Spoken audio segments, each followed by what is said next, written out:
أعوذ بالله من الشيطان الرجيم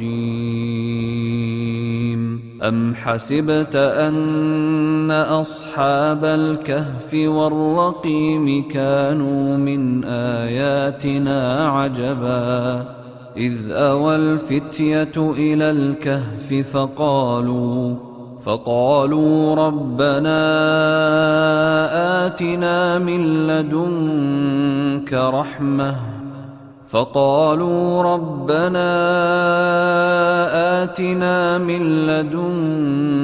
رحمة وهيئ لنا من أمرنا رشدا فضربنا على آذانهم في الكهف سنين عددا ثم بعثناهم لنعلم أي الحزبين أحصى لما لبثوا أمدا نحن نقص عليك نبأهم بالحق إنهم فتية آمنوا بربهم وزدناهم هدى. Assalamu alaikum, welcome back to another episode of Boys in the Cave. Before we get started with our episode today, I'd like to give a special shout out to the brothers at Muslim Youth Today who've been supporting us in our project. So Muslim Youth Today, they're a youth group and they address the real issues which are affecting the young Muslim brothers in our community.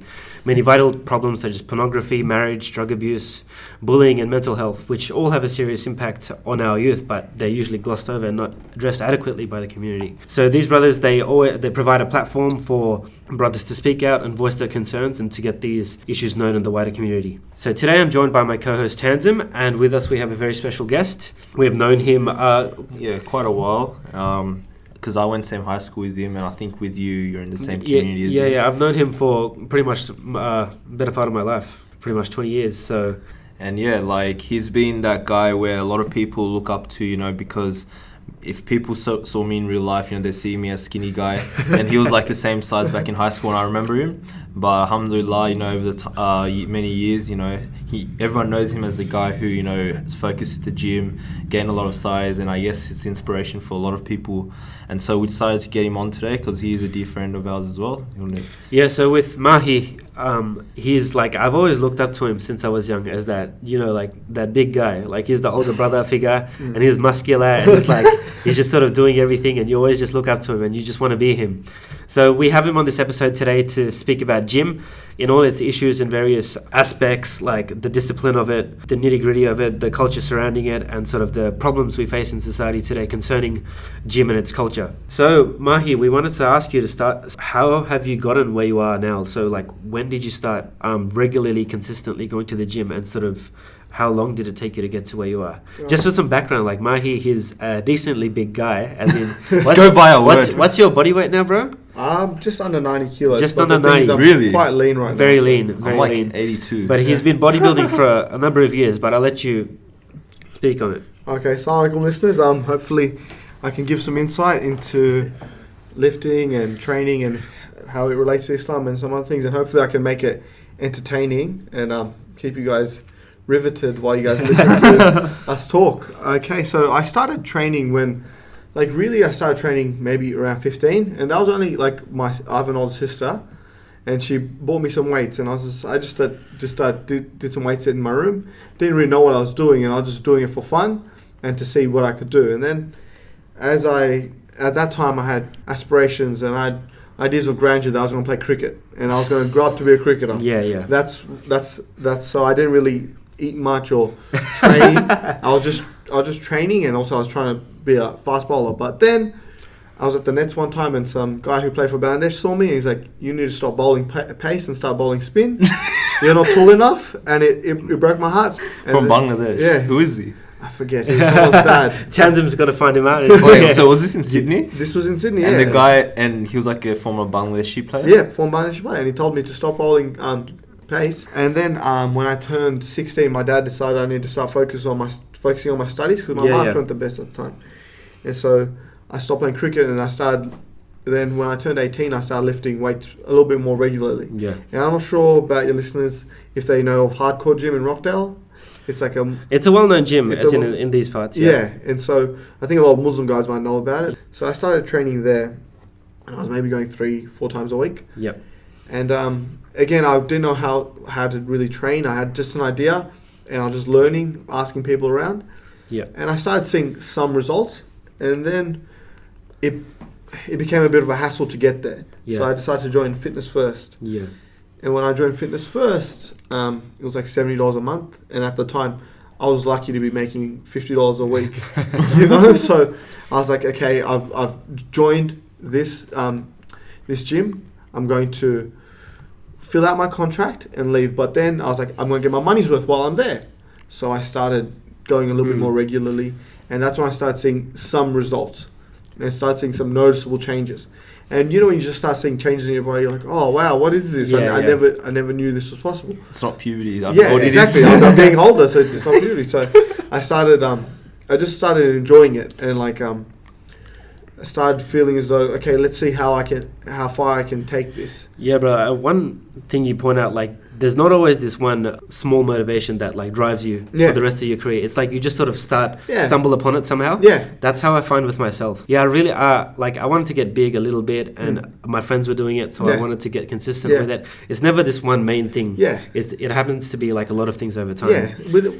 With everything in life, I think you have different goals, and then you have small goals and big goals, and you just try and chase them. So for yourself, what would you say is the point of gym in general for you? Why do you do it? Why do you think guys do it? What is it that sort of motivates you to keep going? Okay, so from my personal experience, the reason I like it is because it's just something that I feel as though I have control over, especially because sometimes with life things can get overwhelming. If I'm feeling stressed out from uni or maybe finances or whatever, like other relationship with friends or whatever aspects of life, sometimes I think you guys can agree, you can feel pretty stressed out just randomly. Yeah. And then if I go to the gym, it calms me down. You get that endorphin high. You get this feeling of, okay, I'm in control again. Okay, I've redirected myself. Like a release, yeah. Yeah, a release of sorts.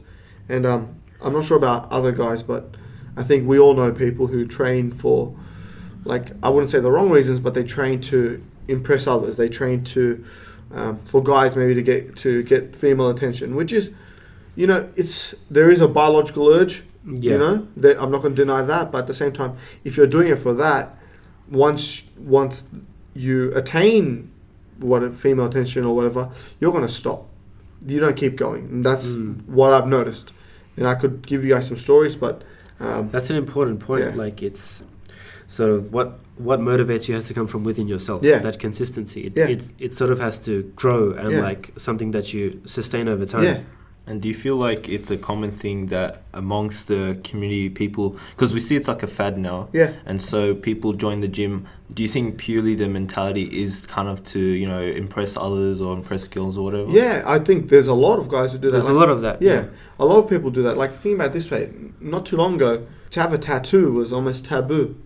And I'm not saying there's anything wrong with having tattoos. I know friends who have tattoos, and I'm okay with it. You can do what you want to do, really. Especially if you're not a practicing Muslim, like, you're going to do what you want to do. However, you'll see now even like guys who are, I guess, Muslim, they might get tattoos now because it's the norm. And so now what's become the norm is to try and get big and take shortcuts. And I think we're going to talk about that later on. Yeah.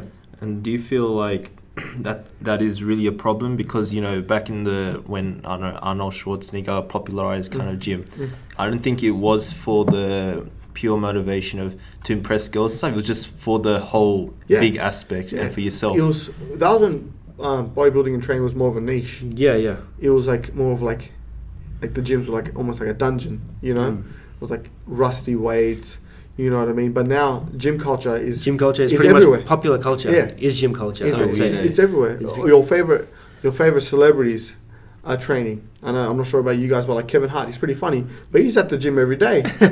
You wouldn't think a comedian would be at the gym every day, but there he is. Even like what's called again? Like random celebrity chefs are training. Yeah. I don't really like Pete Evans. I don't know if you're listening, but he is training as well. Like, it's what it is now, and it's good that people are trying to become healthy, but why are they chasing it? Yeah. For approval. I feel like a lot of what we realize why we do it, we don't realize the intention, and I think that can be a big problem because once that intention is not pure or it's not for the right reasons, you might corrupt your way of going about it, and then you won't sustain that kind of motivation. Like for me personally, because I had that, like in year 9, I remember I was in high school, Sydney Tech, and you see all the Asian guys, they're all like, I don't know, it's in the genes, they just fit. Some of them, they're just like ridiculously like fit, just got abs naturally or whatever. And then me being a subcontinental dude without the best of genes, you're just like, oh wow, like these guys are doing it, I want to try something. So I'm like trying to push hard to do push-ups and whatever, and I'm like, I can't even do a push-up. I'm like, what's going on? So I realized, I probably look back and realize that my first motivation for gym is just to kind of impress others, right? And just because they're doing it, you're doing it.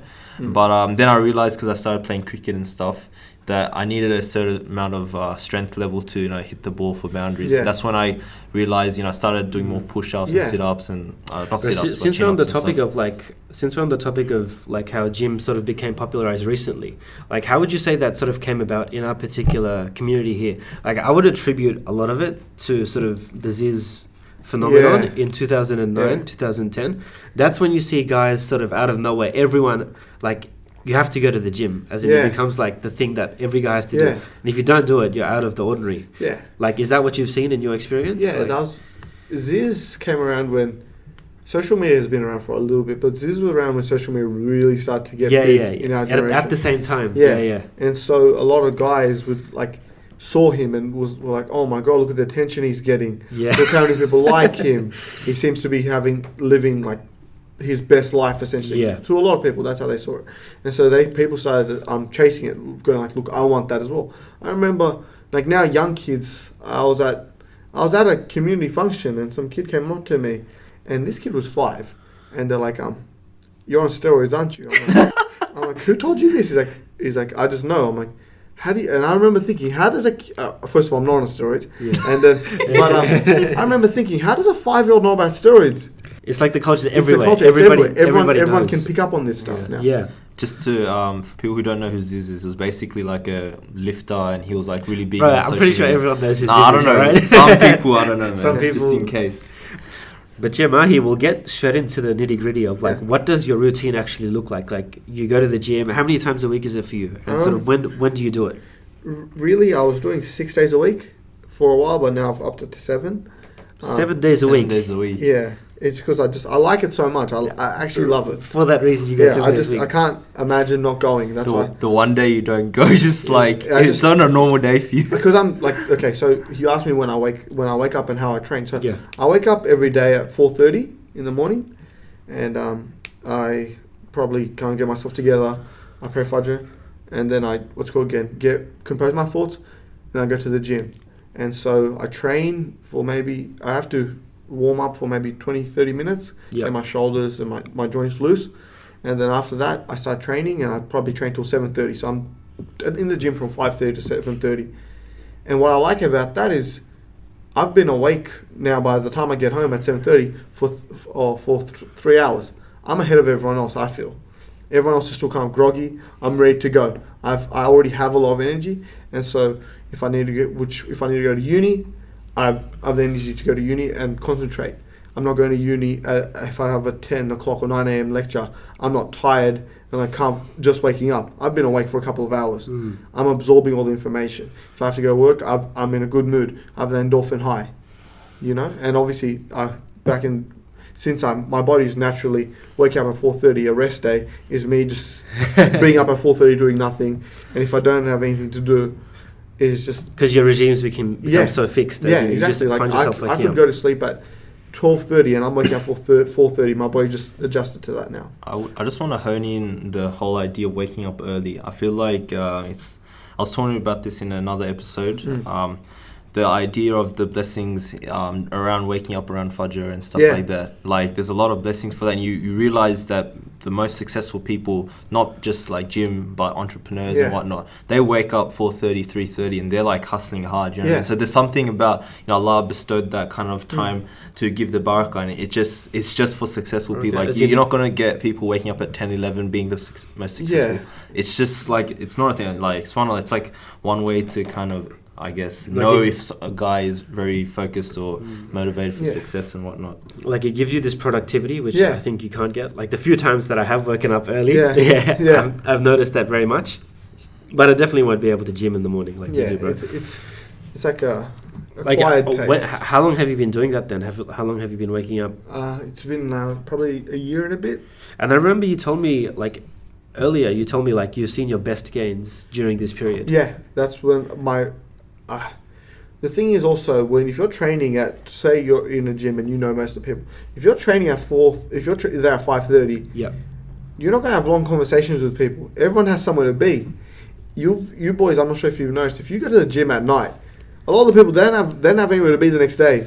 That's why you might spend a couple of hours there but not be productive because you spend so much time talking to people. Yeah. You know, Exactly. and that's why I like getting there early. And also, it's just something about, for me, training on an empty stomach and I feel like I'm gonna throw up. And also, it's weird. Like this is like a lot of people don't know this, but before I started training at in the morning, Yeah. like I pray Fajr, and obviously like after you do that, you kind of feel more religiously inclined. You Yeah. know, that's how you feel. You feel more connected. And so while I'm driving to get to the gym, I'm actually going, Allah, please give me a good workout today. Let me actually do what I want to do. Yeah. Let me achieve what I want to achieve. And I feel as though that gives me another spiritual connection, because sometimes with your faith, it ebbs and flows. Sometimes you got to work on it. Just like with the gym, with your faith, you have to work on it. Definitely. You know? And that's how I feel. And like you need it, like end of the day, whatever we need to do, we need the barakah in it. Because like, for example, I know even for like, I was listening to this lecture a long time ago, and it was about the act of eating. Like people, they eat a lot, but there's no fulfillment in the stomach. It's just like food, it's just stuck there, right? Yeah. But if you actually eat proper, in like the proper etiquettes of eating and having every single piece of rice, whatever on the plate, Yeah. Allah puts like barakah in that for eating like the correct way through Yeah. the sunnah, and Yeah. like that makes your like that fulfillment in your stomach, and it can basically go into what you're doing at the gym. Yeah. It's about the barakah. Like you can work as much as you want, but Allah puts the gain. You don't just fully fixate on just the movements Yeah. itself. So it's a good thing to kind of have. Yeah. Like I know this might be a little bit off topic, but not really, because it's still about the gym. But I'm not sure how many people you boys follow bodybuilding. But do you know about a bodybuilder called Big Ramy? I've seen him on YouTube. and Yeah, all that, he's a Muslim bodybuilder. He's Muslim. Yeah. Oh, is he Iranian or something? He's from Egypt and he trains in Kuwait. Oh, okay. But during Ramadan, he still fasts. Yeah. He's still fast. Right now, he's probably the second best bodybuilder. He came second to Phil Heath in Olympia. But during Ramadan, he fasts. He actually fasts during Ramadan. Yeah. But when he comes back, he's the biggest. Yeah. He's the Wow. biggest. So Wow. like maybe there's Allah just Facilitates that, yeah, exactly. Because he dwarfs everyone on stage. If anyone of the listeners want to Google him, type in Big Ramy, and you will see how big this human is. It's crazy. Like I'll even attest, how you're talking about working out in the morning. Yeah. Like I remember like when I was first time I was working out properly was like 11. Yeah. And that was the whole motivation, was to be as big as everyone else. Yeah. And because I didn't have much time, high school is like 9 to 3. Yeah. And your stuff at 9, whatnot. So I'm like, the only time was the morning. Mm. And I remember working out so like pretty intensely for 5-6 months, and I made some like insane gains. Yeah. So fast. And then I think about it recently for the last year when I went gym, I didn't make near as gains than I did when I train in the morning, which is really weird. Yeah, training in the morning is just... Also, what else? How many things do you have to do at 4:35 in the morning? Life's not going to get it. Yeah. Life's not going to take hold of it. But if you leave it till later on in the day, if you are serious about training, I'm not saying everyone has to train, but if you are serious about it, after, say you finish uni, and you're like, I'm going to train after uni. Guess what? Maybe someone calls you, no, can you come help me with this? Can you do this? No one's calling you at 5 in the morning. Yeah. Exactly, yeah. And people want to hang out in the afternoon. And it's like, and oh yeah, and you got to still feel maintain bad. those relationships. Exactly. That's Yeah. fair enough. You have friends to Or hang you out have to with, yeah. study. Family as well. Yeah. So it's like, it's really interesting to see how this all translates into other parts of your life. Like how you mentioned Big Ramy. I think there's a MMA fighter as well. He fasts and everything. Yeah, I've heard of him. Kudairov, I think his name is. Yeah. So he still maintains everything. He fasts and he's like really vocal about it. Yeah. As in, they don't let that get in the way of their athletic performance, which I think is great to keep in mind. Sonny Bill even fasts during Ramadan. Oh, Sonny Bill, right here at home, yeah. Yeah, definitely. exactly. Bro, Yeah. even his story itself is like it's pretty inspirational. All the Muslim like athletes out there, Yeah. doing what they do, and still like you realize like at the end of the day, it's all like physical. You know, you got to maintain that spirituality to an extent. So Mahir, I wanted to move on to sort of comparing or sort of having a look at the sort of routine you have. What are the exercises you do specifically? Because I come from a powerlifting background. You probably know, like I've started just like not nearly as long as you, but for the past 2 years I've been powerlifting, and that focuses like solely on lifting heavy, low reps, just trying to get your strength up. So I don't like necessarily go for a big look, but you do end up getting big, but your arms aren't necessarily as big. But the key is sort of strength over there. So for you, it's bodybuilding. So how does your workouts look, as in? So my one's all about muscular hypertrophy, which is just to break down the muscle, have it come back bigger and stronger. And so my ones are usually what I do is each exercise I do, I'm going to do my first set. I'm going to do a weight which I can do 12 reps on. And then my next set, I'm going to do one which I can do 10 reps on. Is it just what you're feeling on that day? No, I keep track of it. Oh, you keep track of it? I keep track of it.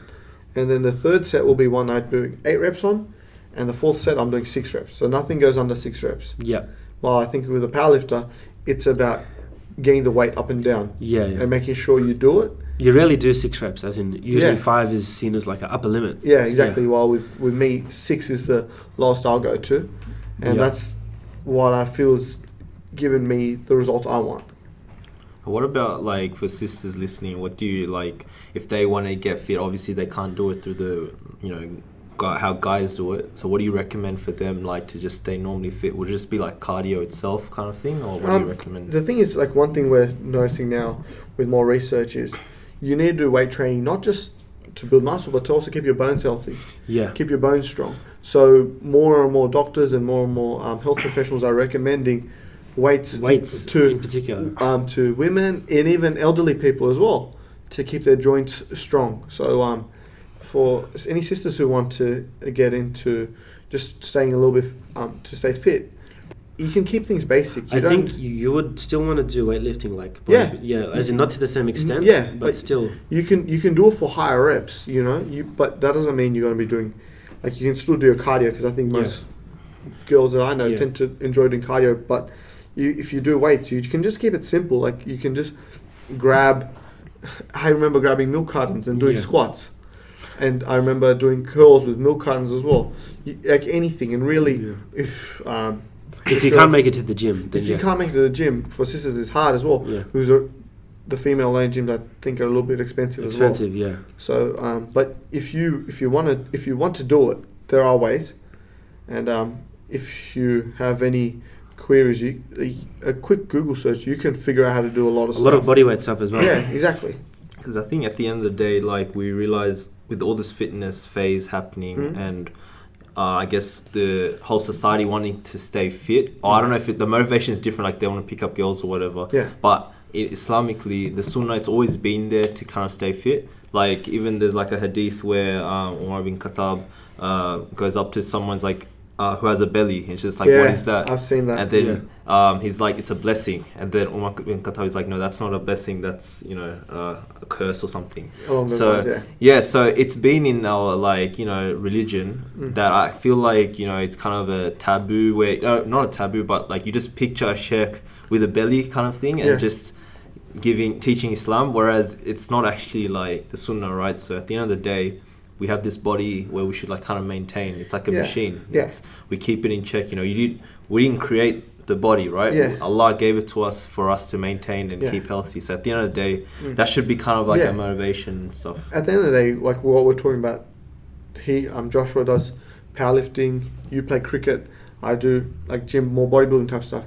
But we're all about being healthy. Exactly. That's what this is about. It's about being healthy and maintaining the lifestyle we want later on in life as well. We don't I don't want to have to be taking 50 medications just to be on this earth. You know what I mean? I want to be healthy. There's been so much research about how like just squatting and like doing the main compound movements, they you can a elderly person, just until they're 80, they can 80 or even 90, they can do their regular bodily functions just fine, as in they can go about their day. Because usually you see especially with people in our cultural background, Yeah. they think like, oh, I'm older, I shouldn't move around Yeah. as much. But that's what makes them... What makes it worse, exactly. Makes it worse. And so, like, you're really, like sort of giving up at the expense of your life. It's happening. Yeah. The more we're finding out, like, sedentary lifestyles what's killing us.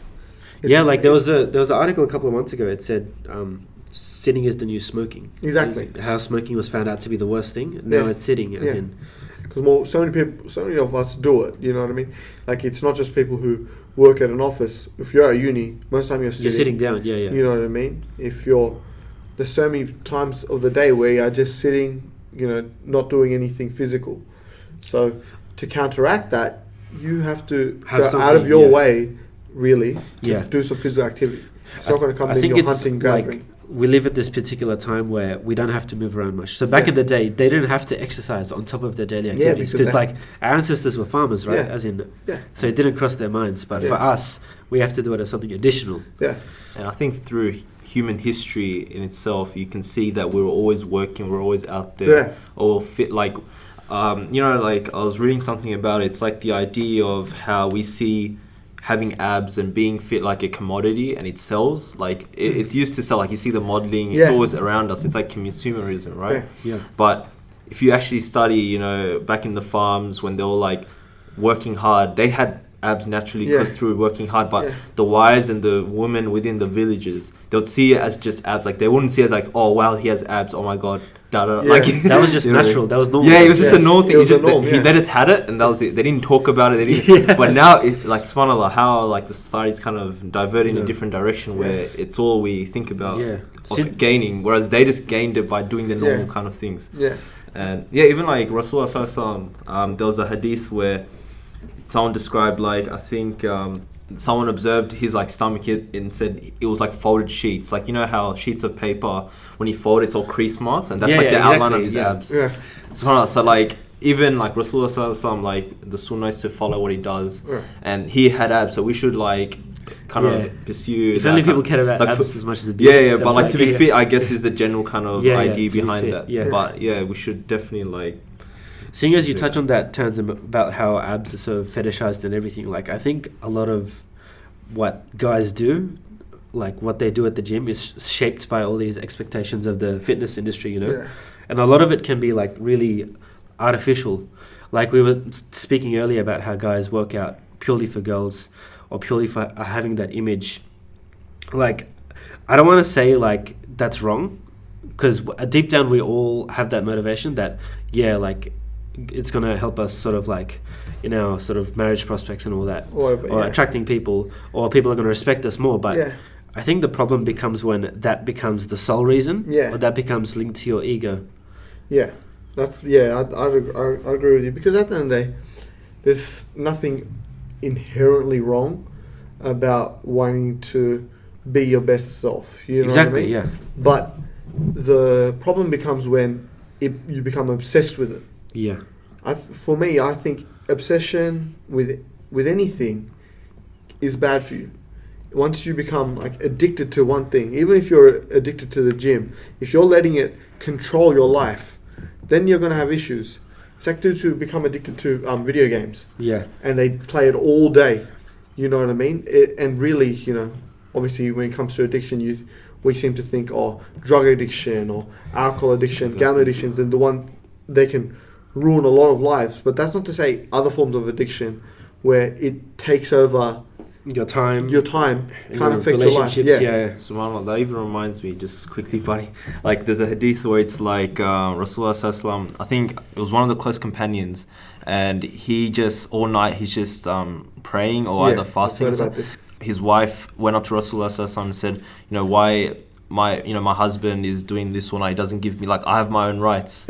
So that companion went to a certain extreme, and so Rasulullah sallallahu alaihi wasallam approached him and said, like, you know, your wife has rights over you, your family has rights over you, you should take the middle ground with everything, you know. Exactly. And not only that, there was another hadith where, you know, some guy was like, I want to fast all the time, like every day I want to fast, and another person's like, I want to pray all the time. It's like, no, there's moderation in everything. So that links back to what you're saying with just having a middle ground with everything. Right, that's a really good point, because a lot of people think the obsession with the gym is justified because it's about their health. Yeah. I'm like, no, bro. Like, just because there are so many things that you can become obsessed with that's good for you. Yeah. But like, you have so many other things in life to fulfill. Yeah. Right? Like, once you become obsessed with something, even if it's good, it can become bad. Like, say someone is obsessed with becoming successful in their career. Yeah. Initially, you know, their father, he's pushing himself or she's pushing herself to really achieve great things. But then you start noticing, wait a minute, they're losing all their friends. They're not maintaining their relationships with their family. Yeah. And that's when it starts becoming an issue, because as humans, we're social beings. Yeah. You know, Exactly. so once one part of your life, I'm always about balance. If one thing is impacting on other aspects of my life, I'm like, no, wait a minute, I'm going to pull back on that a little bit. And we all fall trapped to it sometimes.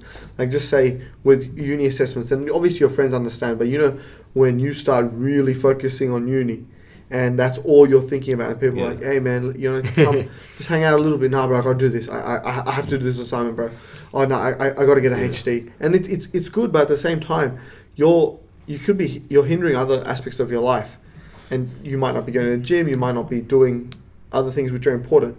You might sometimes even forget to pray. You know what I mean? Yeah, it's crazy. Like, it links back to, it reminds me in high school when all the, you know, the smart, really smart guys, like from the kind of Asian countries, they're like studying everything every day, they're getting top marks. But subhanAllah, when it comes to the real world, they're like lost. Yeah. Because they don't know how to interact, because all that social kind of like... That's so what it I comes found back myself, to bite them back real hard, you know? Exactly. As in, when you're in that sort of like bubble of studying HSC and all that, you come to uni and things don't change much, and you don't expose yourself to the wider world. Yeah. You don't know how to interact with people. Yeah. Exactly. You don't know how to work. As in, all of that you have to learn slowly if you don't have that balance from early on. Yeah.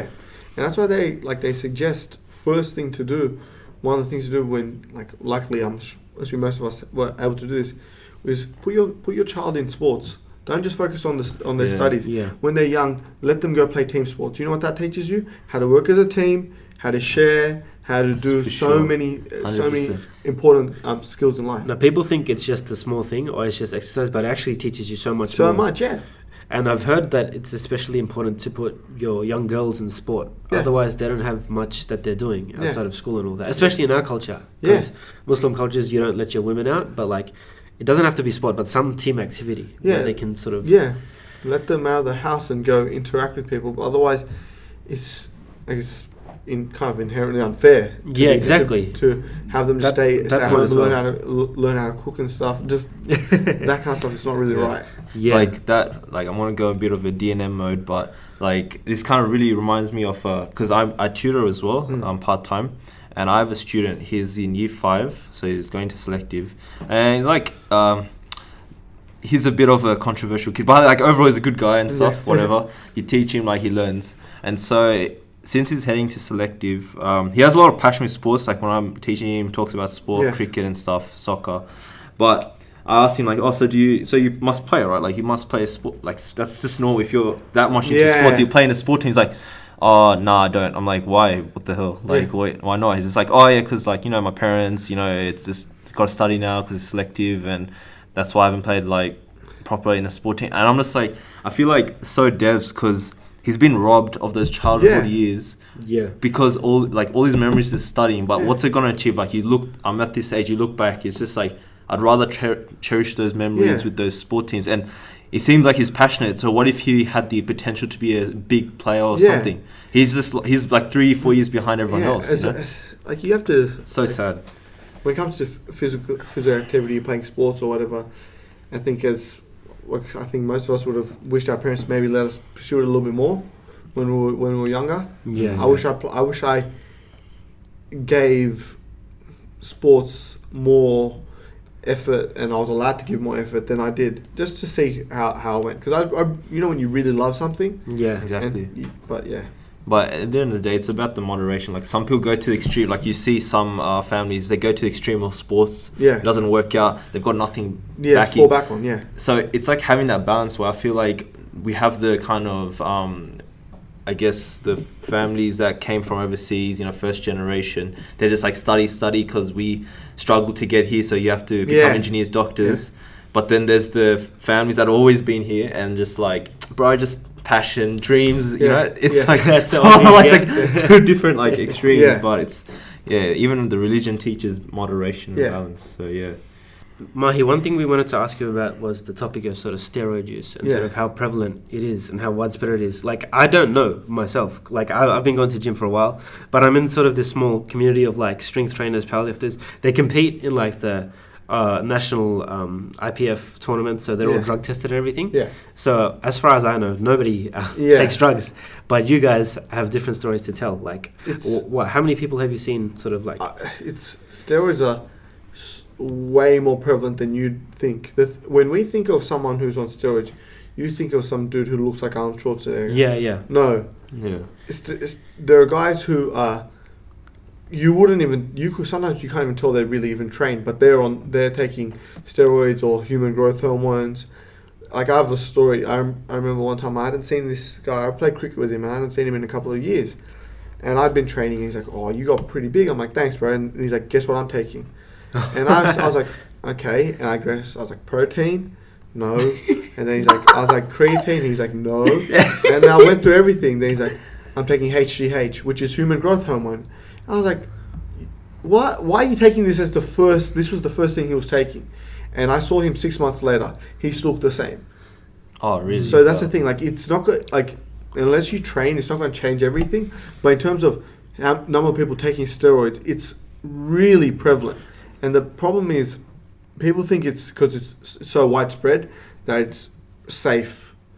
Yeah. It can still have harmful side effects. You know? Because people don't do it just to get big. I think it's also a matter of they want to stay lean. Yeah. They want to stay like Yeah. a certain look. There are different types of steroids. Different like, types of steroids, yeah. It's not all just getting bigger and Yeah, bigger. exactly. It's about maintaining low Yeah. body fat Mm. and stuff like that. A lot of different variations. And I feel like it is a really big problem in the Muslim kind of community in Sydney, where they've gone down the route of taking drugs. And that's, I think, one of the motivations of starting this podcast in itself is to get those kind of awareness out to the community. And like, we want to deal with these kind of issues, Yeah. right?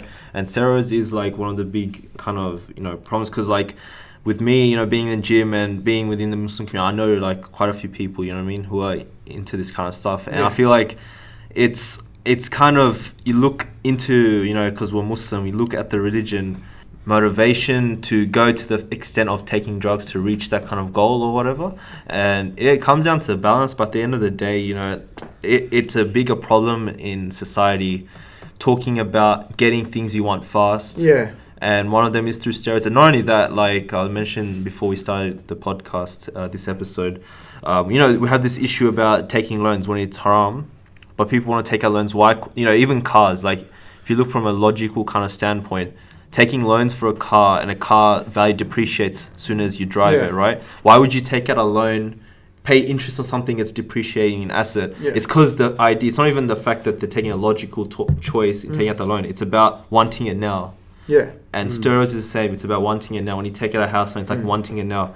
And subhanAllah, I feel like it is a kind of real issue within the society where we're not kind of content with what we have because we're chasing materialistic kind of gain. And that comes from us, first generation, and seeing there's an opportunity to get all this material wealth. And then we go through the quickest route kind of thing. And steroids is the same, being, I guess, physically attractive and whatnot. Yeah, I think we were discussing this a little bit earlier as well. If we understand how important it is to have patience in Islam, if you're going to train, if you're doing it naturally, you're going to realize it takes a lot of effort to see minimal gains a lot of the time. At the beginning, you might see yourself get really strong really quickly. Yeah. But after a while, if you're doing it naturally, you have to put in so much effort just for minimal gain. But that's about patience. You understand, you tell yourself, okay, I'm going to keep going and I'm going to achieve my goals, but I'm going to take my time and do it naturally, and how I feel is the best way to do it personally. But then when it comes to steroids, it's like, no, I want it now. I started training 3 weeks ago. I'm not big yet. That guy's bigger than me. I'm going to start taking steroids. Do people actually start taking steroids like as soon as they hit the gym? A lot of dudes do, because it's just so normalized.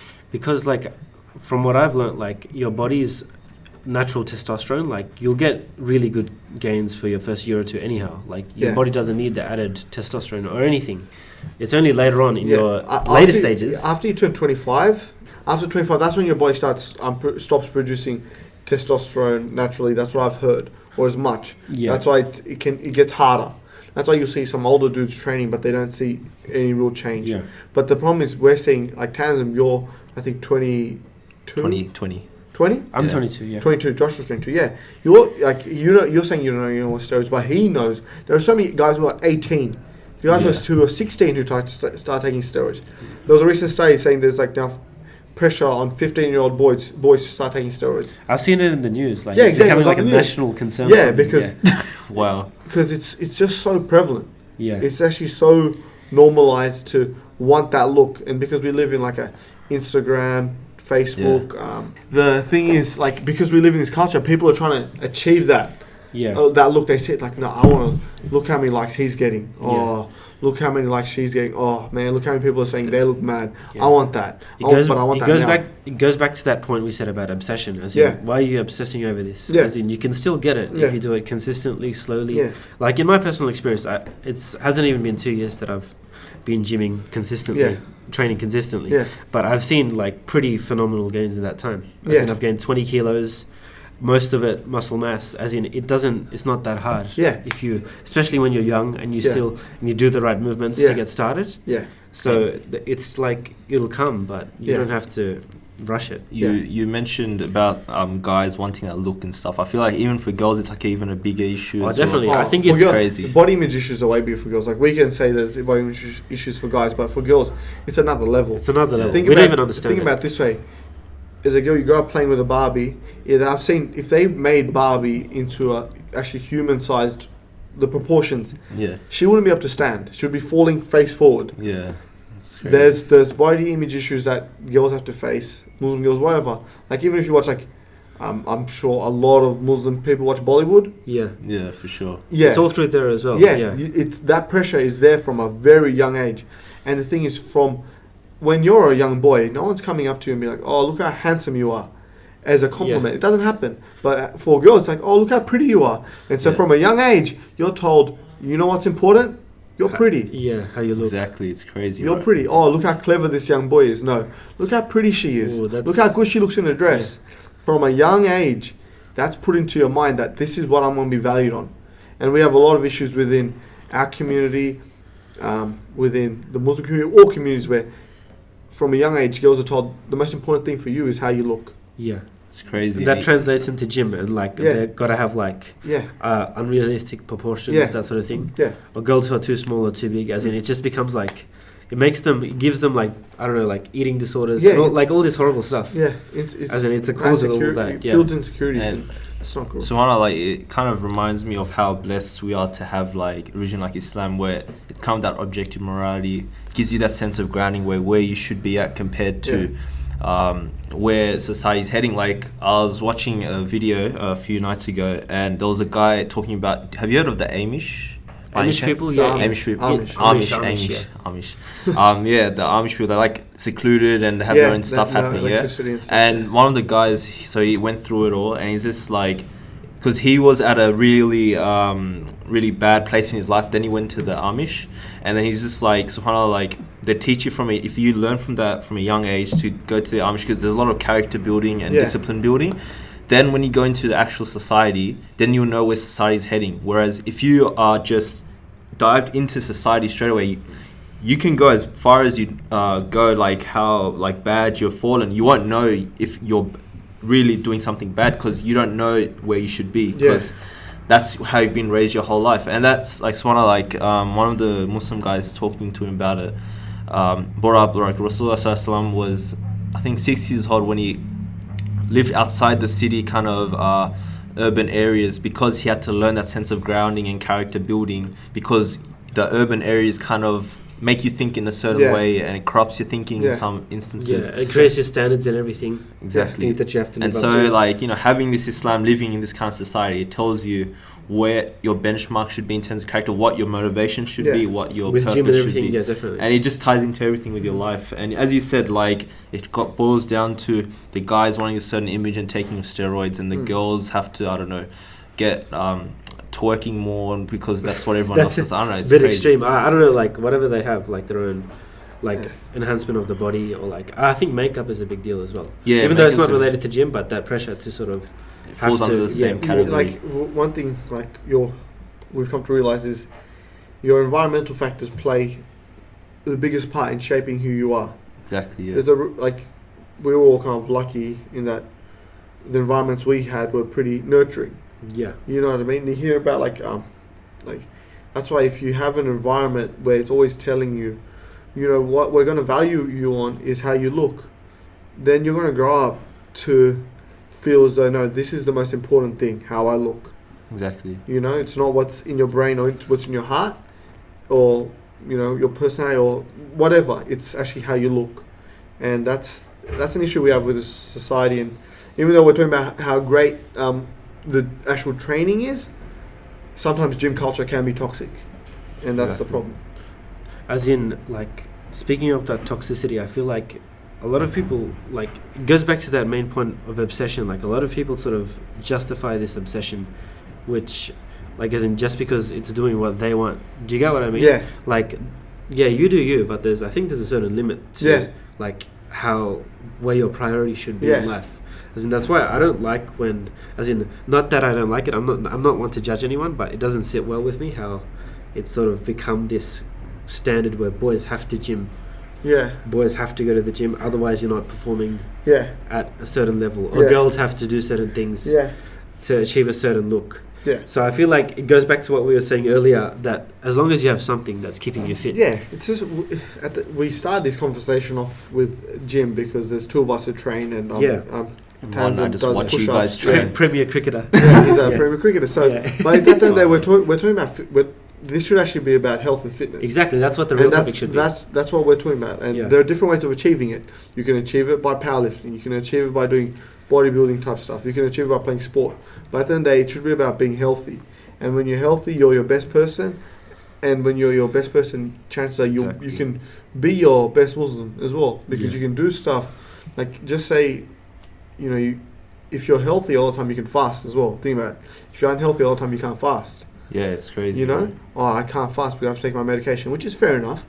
But what causes that unhealthiness in the beginning? A lot of time it is to do with diet and exercise and not doing stuff right when you're younger or whatever age you are. Also, like, if you make your exercise routine like you do, like you make it like a part of your like prayers and everything, like you pray Fajr, then you go to gym. Yeah. So you have that always ready for you. Yeah, always. Like, because obviously my body's adjusted to waking up at that time, but already up for Fajr, I was going to be anyway. And I like the fact that before I used to pray Fajr and go back to sleep and wake up at like, I don't know, 7 o'clock, 7:30. Yeah. But now I'm more than like much more productive now that I'm doing like my training straight after I pray. It's like it's in our deen, like to do all these physical activity. Like Umar bin Khattab said, teach your children swimming, target shooting, and horse riding, because those are the activities at that time. So subhanAllah, like, it's embedded, like you were mentioning before as well, with the idea of doing team sport to get those like normal kind of human characteristics built. And it ties back to that. It ties back to keeping your health fit and doing something out there and being not closed off in a kind of scenario where you don't just work all day, all night, and whatever. So subhanAllah. So Jazakallah khair, Mahir, for coming on today. I bet a lot of people benefited from this talk and from your kind of what you do in terms of motivation at the gym. And so for all our listeners, thank you so much for giving us your attention. If you have any questions or comments, feel free to email us at boysinthecave@gmail.com or find us on Facebook. And you can also follow our journey through Instagram. And please, support us, because we're just, uni students running this podcast. So inshallah, tell your friends and family about it, inshallah. And also give us a 5-star rating on iTunes, as that will greatly help us. And also keep up to date with all our stuff on social media. And we're also on Twitter as well, inshallah. So if you want to, discuss anything, you can shoot us a message through our Gmail or on Facebook as well. And so from our special guest, Mahir Bhuiyan, and myself, and Josh, we wish you all the best. This is Tanzim, signing you off. Assalamu alaikum. وربطنا على قلوبهم إذ قاموا فقالوا ربنا رب السماوات والأرض لن ندعو من دونه إلها لقد قلنا إذا شططا هؤلاء قوم اتخذوا من دونه آلهة لولا يأتون عليهم بسلطان بين فمن أظلم ممن افترى على الله كذبا